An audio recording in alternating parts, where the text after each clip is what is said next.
Hello Year 10, here are the answers to the questions you were asked on the 12th of January about radiation and its hazards. So I added a few features to the slides just to kind of help you out. You can see that at the bottom of the slide there is a revision guide page reference, and this is on every slide to help you look stuff up.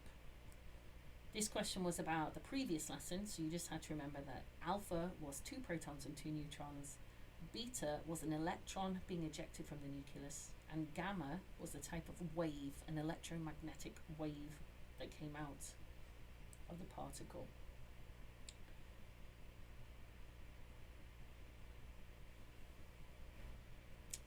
The next slide was about ions. And when radiation hits an atom, it causes the outer electrons to kind of be lost, to bump out of the atom. And this causes positively charged ions. So I asked you, what was a positively charged ion called? It is called a cation. Penetrating strengths. So gamma rays are the most penetrating. They can pass through really thick metals and lead.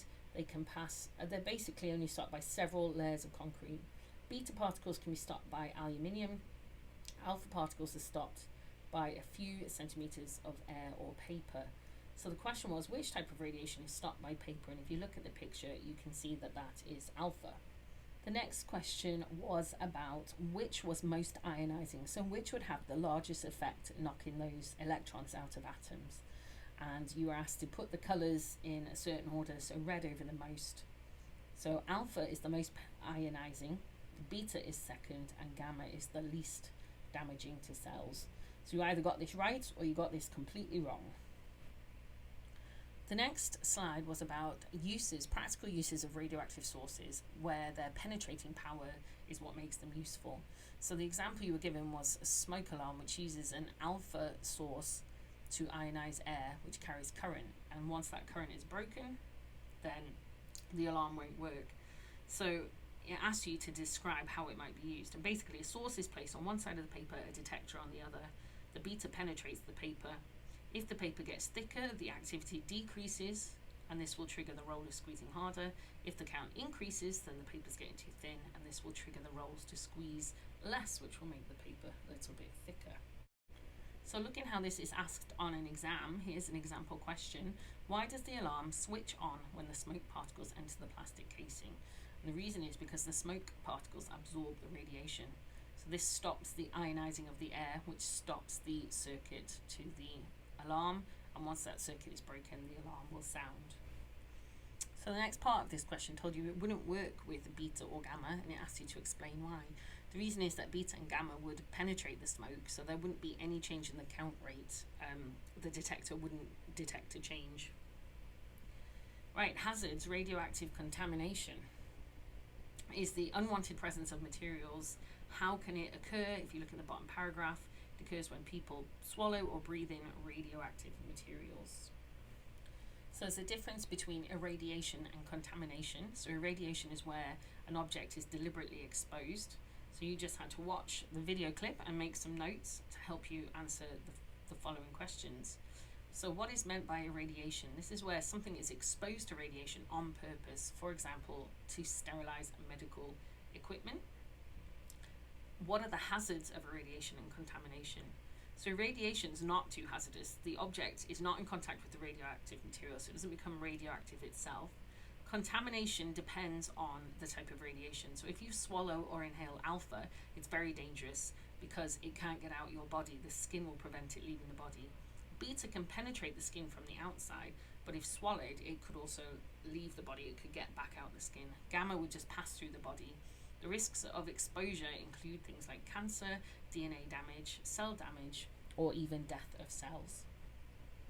So what kind of precautions could you take if you were working with radioactive materials? So things mentioned in the video: shielding, wearing gloves, using lead aprons, standing behind lead walls or lead glass screens, and wearing radiation monitors, which will calculate your level of exposure so you can take a break if it starts to get too high. Okay, next question. Why would any experimental findings why should they be checked by peer review? Okay, and there's two main reasons for peer review. That is to check the results can be replicated. So can someone follow your method and get the same results that you got? And the other reason is to detect any false claims that are made, people saying they've discovered something, but then it turns out that they haven't. And then just to finish off this lesson, I've put some grade booster questions. So all of these questions are targeted at grade 5. So the earliest ideas about atoms were that atoms were the smallest particle. What discovery showed this theory to be incorrect? That was the discovery of electrons. Describe the plum pudding model of the atom, a ball or sphere of positive charge with negative electrons embedded throughout. Okay, which statement best describes where the positive charge is located in the plum pudding model? So you should have chosen a spread out everywhere. Right, the next question says describe the difference between Rutherford's model of the atom and Niels Bohr's model of the atom. So Rutherford said that electrons are in a cloud, they surround the nucleus in a cloud, whereas Bohr said that the electrons are in shells or energy levels at fixed distances out from the nucleus. The alpha scattering experiment showed that the nucleus was charged. What two later discoveries gave further information about the nucleus? And that was the discovery of protons and the discovery of neutrons. So we knew that there was a nucleus, but we didn't know what was in it until these particles were discovered. Okay, the next question. In the alpha scattering experiment, what result would be expected if the plum pudding model was correct? So what was their hypothesis? That was that all the alpha particles would go straight through. They thought the charge was so spread out it wouldn't have any effect on these alpha particles. And to finish off, a 6-mark question. Now in the mark scheme, 1 to 2 marks said it had the word vague. So if your answer sounded a little bit vague, you couldn't really get above 2 out of 6 for this. And also, you had to do both parts of the question to get higher than 2 marks. So you had to describe the model and you had to explain how the results matched that model. Okay, so Rutherford's model had a small central nucleus where most of the mass was concentrated. The nucleus was charged and electrons surrounded the nucleus. So this was his model. How did he prove it? So in the experiment, most particles went straight through, and this showed that most of the atom was empty space. This happened because most alpha particles didn't go close enough to the nucleus to be affected in any way. Some of the alpha particles were deflected, implying that the positively charged alpha particle was repelled by a positively charged nucleus. So they still passed through, but they were bent off course. And finally, a few alpha particles bounced straight back. That's because there was a small, dense, positive area that we now know is the nucleus. So they were the 3 findings, and that's how he made his new model.